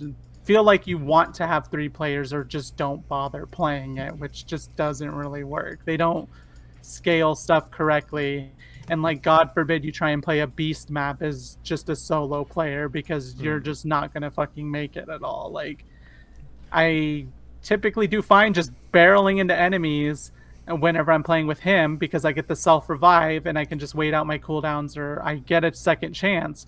But if you're on your own, everybody's focusing you and you don't get a chance to revive or anything. It just doesn't work. Yeah. For me, like, to kind of, because I didn't do any of the expeditions on it, and I kind of just wrapped up after the story, and I don't plan on deleting this game anytime soon necessarily. I have some friends that still want to play it. For me, this game is one of those good chat room catch up and shoot the shit while shooting shit kind of game. Yeah. It's like keep it on the like lower. What Tom and I did a lot too. Yeah. Like, it feels fun to play. Yeah. That's like the biggest thing besides like the scenery does really well overall. Yeah, and I mean, I'm playing with my buddy who, like, it's his first time through, and he's like, the second a cutscene pops up, skip. Skipping it, yeah. He's just there to shoot things, and Right. I'm totally fine with that. And we're just sitting, catch up, and talk about shit while we're just running around doing pew pew. I do But love even that. even for that at the end though, I'd rather that's what I would do. Aside from like starting last year, I literally would get on Destiny 2 and just play with my dad and it's literally just catch up on the day, stuff like that. But I would much rather play Destiny 2 than play. Oh, this. totally. There are games that I think deliver a better experience. Yeah. I don't. But this is, especially if like you have Game Pass and you have an Xbox, like, Right. Yeah. Then why not? Yeah. Then it makes absolutely, sense. absolutely. But it's especially like there is a lot of. There's a lot of bloat in this game. I think there's like a lot of content, but it is all kind of the same content. And so it just kind of becomes rote after a while. Yeah. Whereas at least Destiny, like, to its credit, like, it does interesting stuff with continuing like its evolving narrative, which is, it's had its ups and downs. Like, we don't talk about Curse of Osiris, but But like even then, like there is still interesting things going on there, and there are cool narrative payoffs eventually. It's just over the course of years in some instances. Yeah. This like it's kind of from kind of what they said from the get-go, and it has delivered on that respect. Like it's kind of a one and done. Like I don't care too much if there's a sequel. Like a sequel would be a cool opportunity for them to improve some of this stuff for sure. Yeah. But I am not like itching to play the next Outriders game. Yeah. Like- well, I mean, that's just like what Genetix Yeah. was saying. Like, there's no payoff if it's not a living game and there's nothing to look forward to. Right. Why do I want to grind that crap out of the end of this Right. game? For sure. Yeah. Like, I would be excited for a second one just because I see so much potential in a lot of the systems, and like their loot system's really good. Their gameplay's generally pretty good. Yep. It's just the Right. story and general payouts for them aren't exactly the greatest. So that's kind of where I'm at. Is I it's not that I don't think a sequel could be a good opportunity. I'm just not sitting here waiting for one. right Yeah. Because they didn't deliver from the get-go. There's potential they could fix it, but I'm not waiting with bated breath. If it happens, try it out. And maybe they've learned something by that point. That's it could go either way. Yeah. I would be hesitant at this point to buy a sequel. I wouldn't buy it. I'd find That's an what I'm saying. opportunity to like It'll rent probably it, be on Game Pass again. Yeah, Right. That's what I Either- did. either That's what Game I Pass did or with on sale, fucking. Somebody might not find it the best thing, but Pokemon Sword and Shield, I did not like what they were doing with it. I waited for it to pop up used. I fucking hated the fact that they were like, oh, we just can't put animations on the Pokemon because we're so tied for time and all this other shit. And it looked like worse than their DS games. So I just waited for it to be used. That's what I would do with an Outriders too, is I'd need Game Pass or I'd need it to pop up used or on some Black Friday sale a Like year deep later sale. for This like man's hating on $20 Pokemon. We need to or cut him something. off. We need to stop everything. Sorry, sir, your time is We up. have an entire podcast about Pokemon. We need to stop. Go. Like I legit just spent all day playing Pokemon Go. I do like Pokemon. It's just that guy game in hates Pokemon. particular. Some people don't like Sword and Shield. We need the Oscars to play this man off right now. I did like Sword and Shield as a whole. It's just some of their premises and stuff, and it's still a weaker entry to me than like Diamond and Pearl and stuff like that. And that's fine, and that's a good point to bring up. Is like, as an example with me, and it was something I thought of earlier today. The Order 1886, I paid $10 for that game. Really enjoyed it. Right. When it came out at launch, people were furious. Because That it was game like, what, $60. 4 hours long or something? It was about 4 to 6, depending. But like, game looked great. It was fun to play. I would not have wanted to pay $60 for that game. Outriders is one of those, like, I really can't recommend it at $60. I could probably recommend it at like 30, 40 is like a super stretch. Like 20 is an easy. 20 is Like, easy yeah, it's sell. Like, easy for me to 30 is recommend, like, like, I try think it there. that's fair. And then 40 is like you're stretching a little bit. Do you like Gears of War and Destiny? Then okay, 40 is fine. But then anything Right. past that, it just doesn't work really. Totally. I have complained about this game a lot tonight, but I still think I'm so much more positive on it than everybody else here. I'm pretty positive on it If because you I have like the somebody to gameplay. play with, the game is fun. Like, Yeah. honestly, for my rating, like, if you're playing with friends, 8 out of 10. If you're fucking trying to play this game by yourself, it's like fucking if you're playing 6.5. with friends, That's terrible. It's like an 8 to 9 out of 10 easy. But yeah, I just mean, don't. It's a great like, time. if you're doing it just to play, shoot stuff, fine. Like, Right. It's good You- stories. If you Just care about story, you're not going to have anything fucking worthwhile. The grind at the end sucks, in my opinion. But if you have people to play with and you're just doing it to like shoot the shit, then Right. you're probably fine on that. Yeah, and that's the thing. Rob, I love is- that point of shoot the shit while shooting shit. I mean, that's great. Yeah. It's great. That's a perfect slogan for this game. I mean, I've been saying that about some games for years. Like Destiny in particular has been like that for me and some friends. Is like that is our shoot the shit while shooting the shit Yeah, game. my brother and I used to do the same thing. Yeah. That's exactly what it was. and that's While the thing. taking Is that- shits. Oh no! Sometimes. well, I mean, with remote play, Yeah. with your PS Vita. But no, I think that it's. I'm still like positive on the game. I had a great Yeah. time playing the game. To be clear, I think it plays really well. it's hard when there are so many games coming out right now, and Oh, like yeah. this being, it's hard for me to recommend this above other things right now. Yeah. And That's what. Oh. no, No, what were you gonna that's the say? thing is like that's where I think that price point evens out. Like it is not a priority. It's not going to be $60. You got to spend it right Right. now on this game. $20, easy spend. Like okay, we've got the summer. Like we're not doing much this summer. Not much coming out for us. Go right ahead. You'll have a great time. You know, test Right. out the world tiers. See what works for you. Like if you want the challenge, I mean, it's there. If you're not here for it, by all means, like you can dial it into feels what right, and I love that about it. Yeah. I went into the game thinking, oh, it's gonna be in contention for top 10 possibly for the year. But then once I finished it, I was like, it probably isn't, because like there's already It Takes Two. And then I'm almost certain Tales of Arise, The World Ends With You, and Scarlet Nexus. And there's like Scarlet those Nexus. 4 alone, or 5 or whatever, like, and then I'm sure there's going to be several others by the end of the year Hollow where Knight it's like Silksong. there's no way in hell that Outriders competes with them at the end of the day. For Rob, me. Hollow Knight Silksong isn't real. They just don't Not want to coming tell out. you. You That shut game your is never mouth. coming out. I'm How leaving. Elden Ring isn't real. Shut up! No. It's real. But like there's so many indie titles that for like it's kind of a cliche, but like as an example, Hollow Knight, $15-20, it's a steal Yeah. for what you're getting for the quality of that game for that price point. There are so many games that are out right now, keep coming out right now, that I think Returnal, I could make an easy case for that being worth $70, well over Yeah. Outriders being Right. 60. Yeah, there's not much arguing for Outriders being 60. I don't feel like Yeah. there's not much there that argues 60. Square Enix's back end, I think. Yeah. Argues strongly for it being $60. Right. But probably better than Avengers. Oh, definitely better than no. I bought that shit on PS. I played the demo. I was like, okay, I guess it's fine. Whatever. I'll buy it. Like maybe it'll turn into something, and then it didn't. I was like, okay, I'm good. No. But Avengers was like the opposite problem, right? Everyone said that story was pretty good. Just Yeah, everything yeah. else. At least, So, yeah, yeah. it was The good story is stories, pretty exact solid. opposite. It's just the multiplayer. They didn't know what the fuck they were doing with that.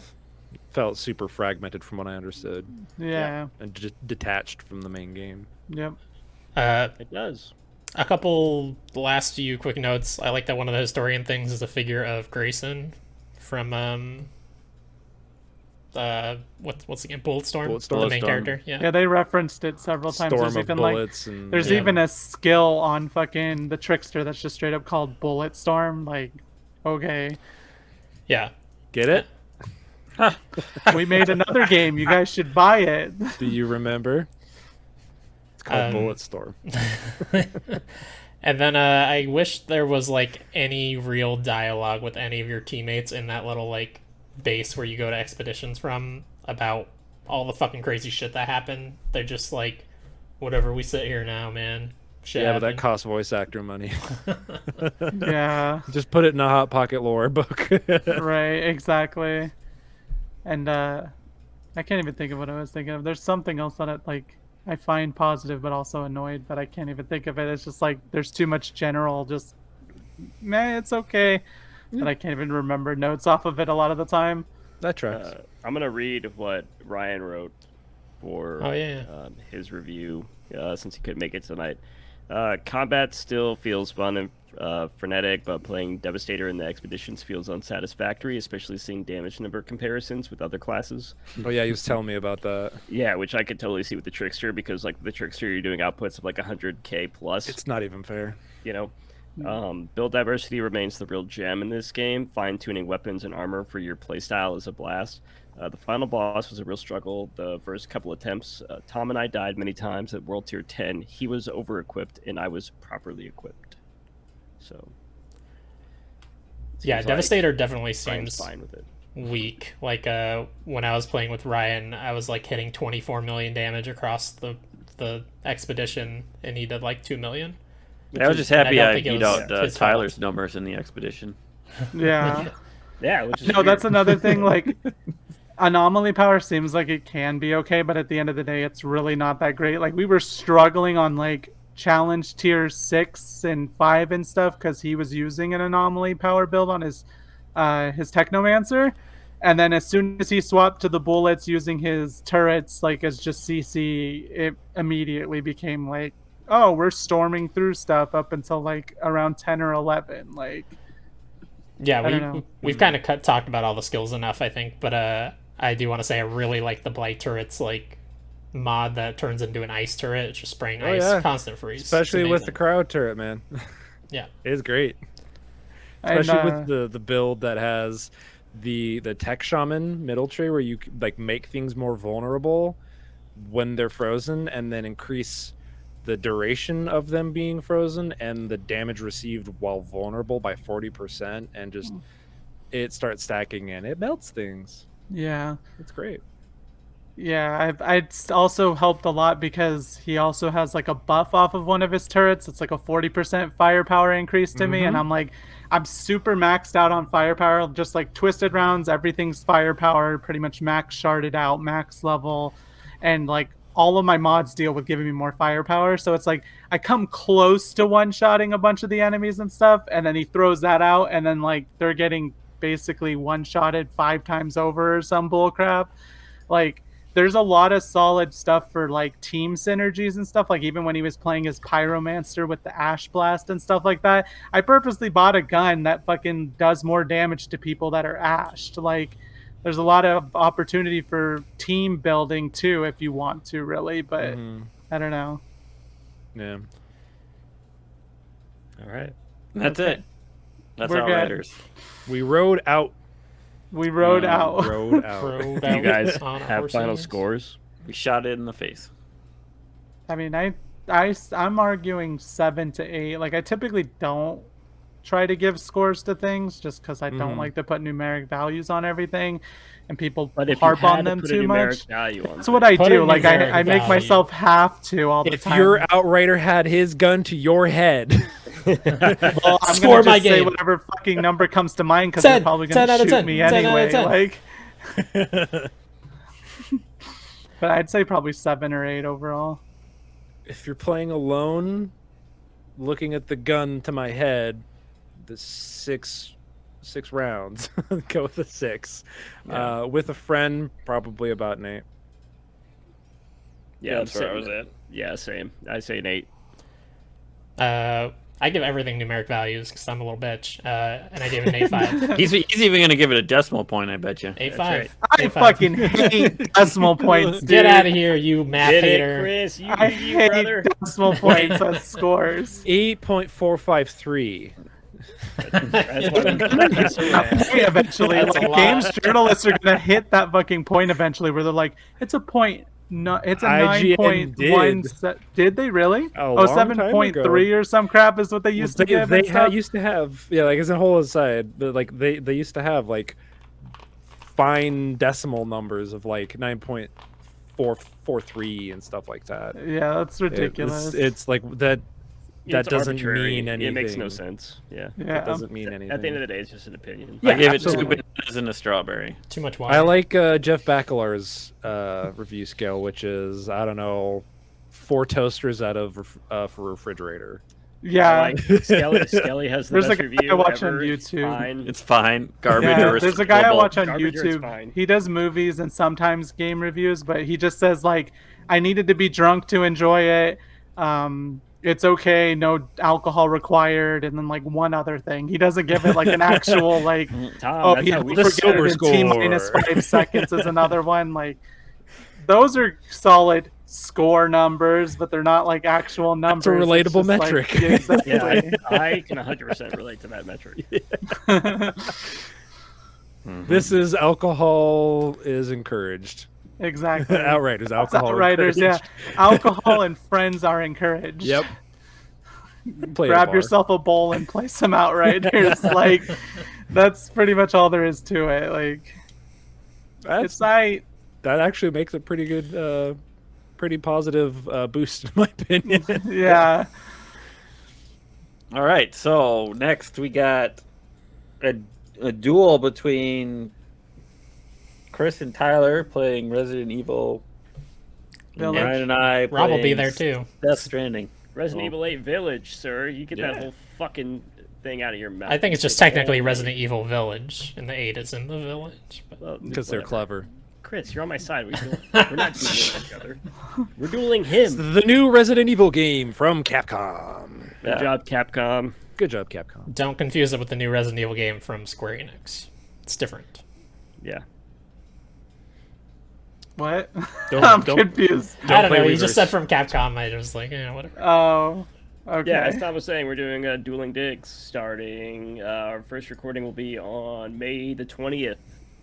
We will be recording an episode for our Resident Evil 8 exploration, and Tom and Ryan and their special guests will be recording a exploration on Death Stranding. On the 27th. That's right. Nice. Yeah. Hell yeah. Ultimate. Looking It's forward a to that. long fucking game so far. It is. What's a long game? Death Stranding. Oh, gotcha. Yeah, Tom's 11 hours in and on chapter 3, and when we're 11 hours 7. into Resident Evil, we'll probably be done. Done. Oh yeah, all the streamers are beating it in like one stream overall. Like it's around 9 to 11 hours. I know That's nothing not about the even a surprise. Every Resident Evil game ever, besides like 5 and 6, that are overly bloated. Four. That is right also there long. is the only reason I could not justify spending $60 on and beating it in a single I day. did. Yeah, I'm that's fine. I'm just saying that's why I can't justify that's why it. he can't. Yeah, I replay these Makes games a lot, sense. so Yeah, those games are designed to be replayed. You've got Mercenaries. yeah. I've never replayed a Resident Evil game. And that's fine. Some people aren't here for it. Right. Resident Evil 7 was so good. So, The first half is. Rob, you're going to be on that. I mean, Is that a right? bunch of We people did. play We did Resident say Evil that. 8. We could have So- that conversation then, man. I think the first half of Resident Evil 7 is incredible. We will save this for the Resident Evil We will. exploration. It's a teaser. That's right. It's a teaser. Right. Rob, you have anything you want to plug, man? Right now, just Draft Punks. We just had a new episode with Caden of Great Game Debate, where we picked it was good game, bad name, good name, bad game. I know it sounds like I said the same thing twice, but yeah, it's really fun. Where primarily it was just a bunch of bad names for good games, but we had an absolute blast. Like near replicant Version 2.7597, that whatever might the have- fuck that bullshit is. that Like, might have made an appearance on someone's list.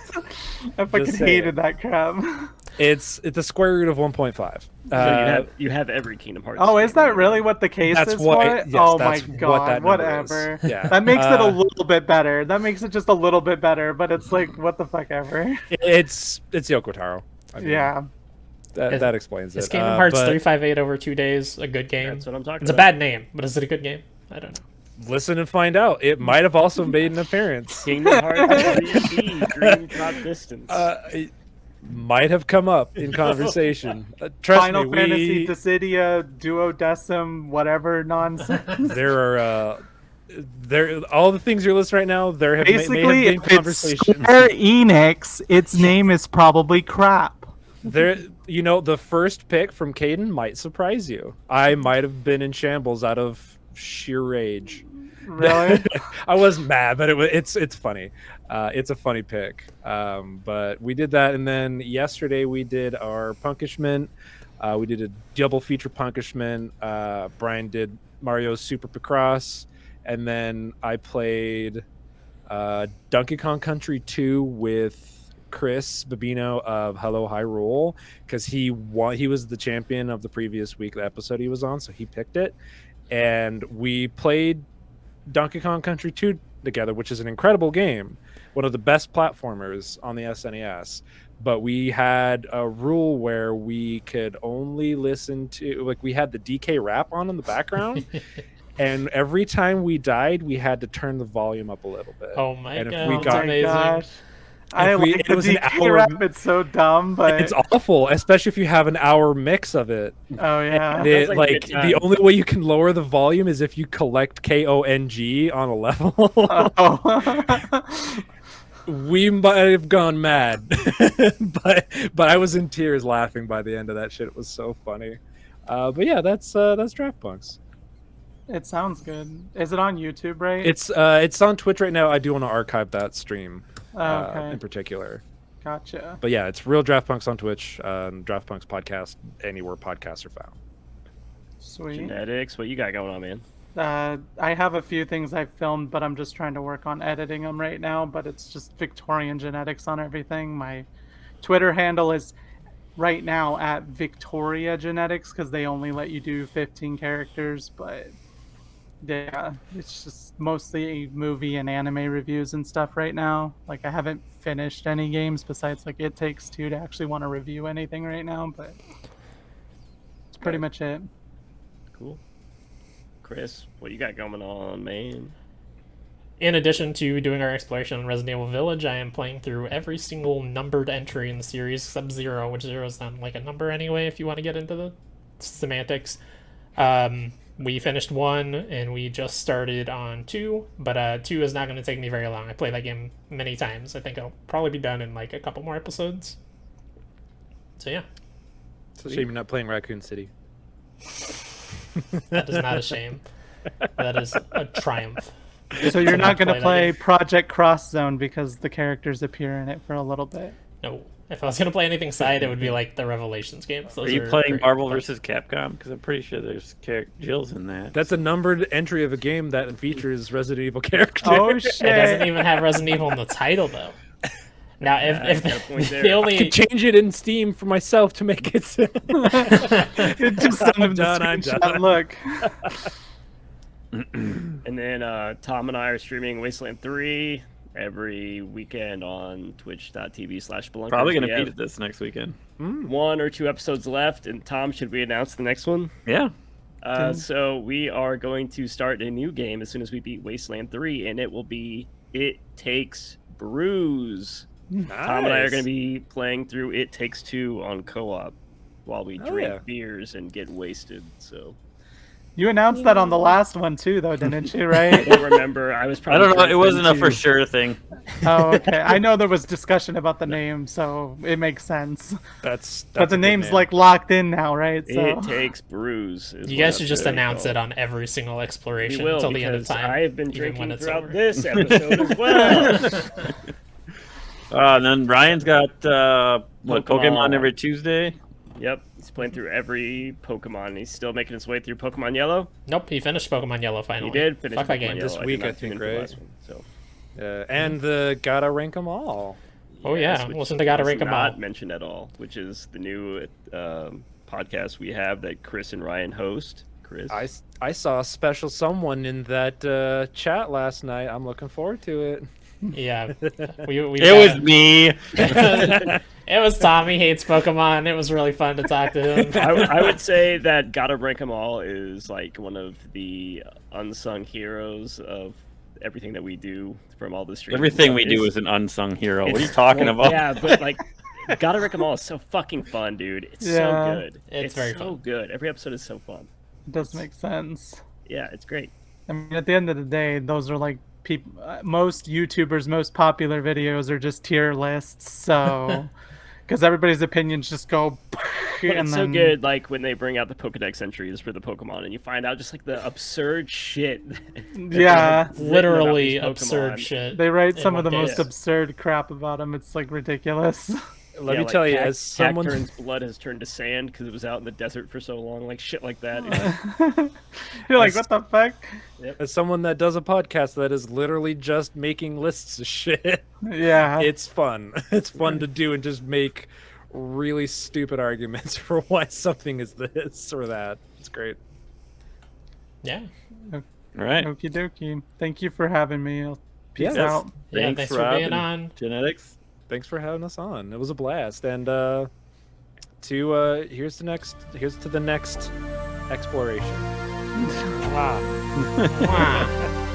All right. Thanks for watching. Adios. Listen. Bye. Bye.